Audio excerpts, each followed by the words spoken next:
धन्यवाद।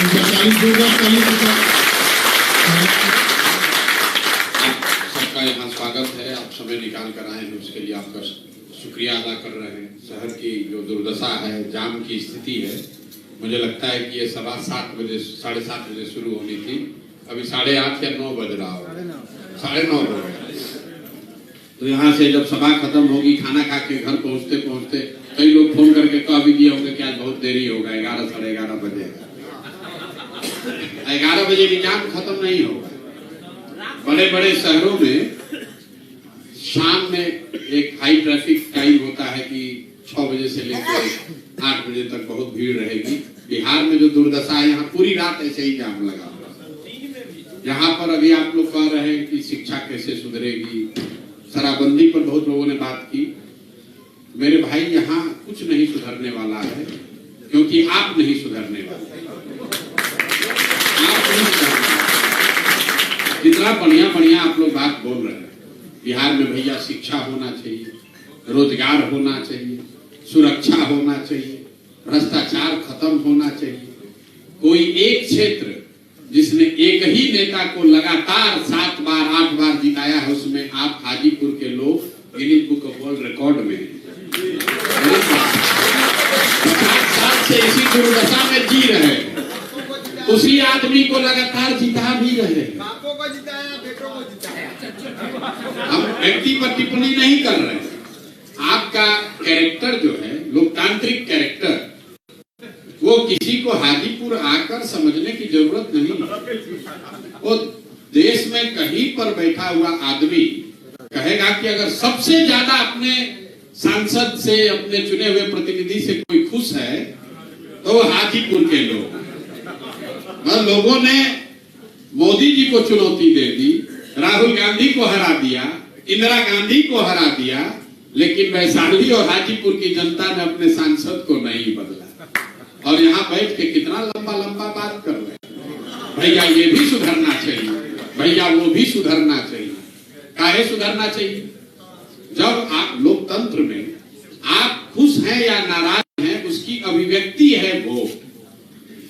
आप 5 बरस बैठ कर गाना गाते हैं, टिप्पणी करते हैं, चर्चा करते हैं, और जिस दिन वोट होगा उस दिन सब बात भूल जाइएगा, जाम भूल जाइएगा, शिक्षा भूल जाइएगा, रोजगार भूल जाइएगा, अपनी दुर्दशा भूल जाइएगा, अपना नुकसान भूल जाइएगा, फिर जाकर उसी को वोट दीजिएगा।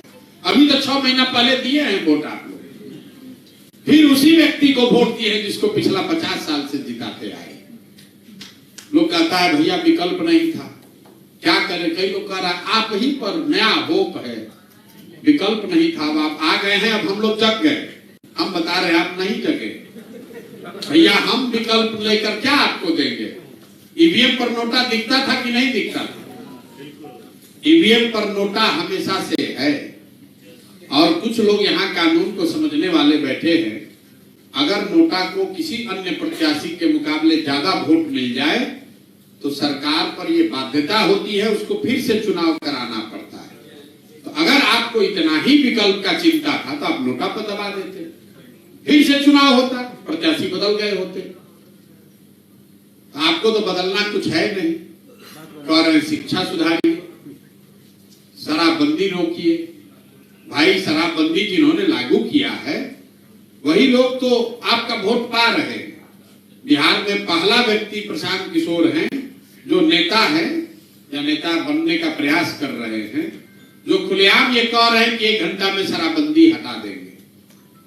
और इसके लिए बहुत हम लॉजिक भी देते हैं कि भाई ये पॉलिसी क्यों एविडेंस बेस्ड नहीं है, क्यों ये गांधी के बाद से अलग है, कितना सरकारी नुकसान हो रहा है, वो सब बात छोड़ दीजिए। आप लोग ये नहीं पूछते हैं, यहाँ पत्रकार लोग भी हैं, कि भाई अगर शराबबंदी इतनी अच्छी है तो ये बढ़िया मिठाई खाली बिहार के लिए क्यों रखा गया है? मोदी जी पूरा देश में काहे नहीं लागू कर देते हैं इसी को?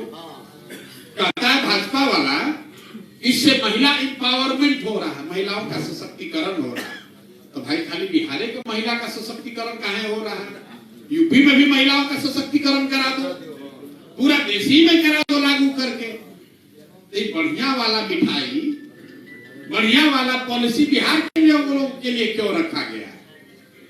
क्योंकि किसी को बिहार की चिंता नहीं, क्योंकि किसी को बिहार की चिंता नहीं। शराबबंदी लागू है नहीं, और अगर लागू होती भी तो भी मैं आपको बता दूं इसका कोई प्रभाव नहीं होता। ये कोई पहली बार बिहार में नेता और विद्वान लोग नहीं पैदा हुए हैं जिनको लग रहा है कि शराबबंदी से सुधार होगा। पिछले 200-250 साल में अमेरिका से लेकर अभी बिहार तक हजारों जगह पर इसका एक्सपेरिमेंट हो चुका। लोगों ने, राष्ट्रों ने, राज्यों ने, समाज ने शराबबंदी लागू करने का प्रयास किया और एविडेंस बताता है कि इसका कोई लाभ नहीं है, क्योंकि पहली बात कि आप इसको लागू कर ही नहीं सकते। तो जब दुनिया में सब आदमी बेवकूफ है, मान लीजिए कि बिहार में तो पुलिस भ्रष्ट है, अमेरिका में काहे नहीं लागू कर दे? उन लोगों के पास तो 20,000 करोड़ का कमी नहीं है। अगर इसी से विकास होता तो अमेरिका में भी शराबबंदी लागू हो जाता, तमिलनाडु में भी हो जाता।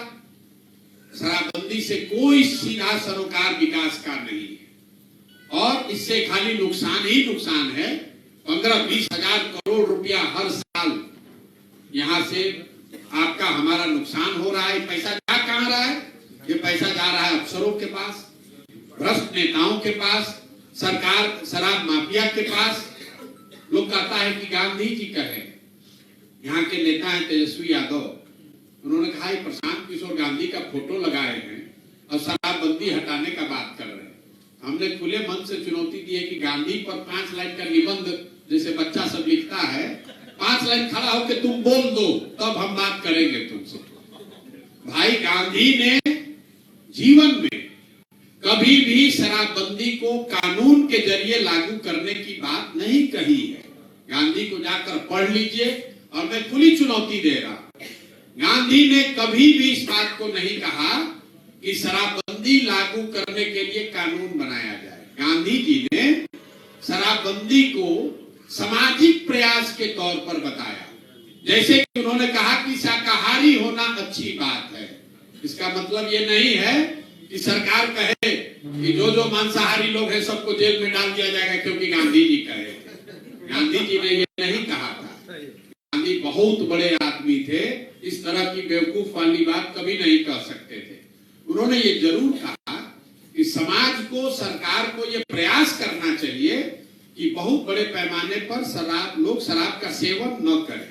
उन्होंने ये नहीं कहा कि कानून बना दीजिए। अदजल गगरी छलकत जाए जो गांधी को आधा पढ़ा या आधा पढ़ा भी नहीं, खाली सुन लिया, कहा गांधी के नाम पर लागू कर रहे हैं।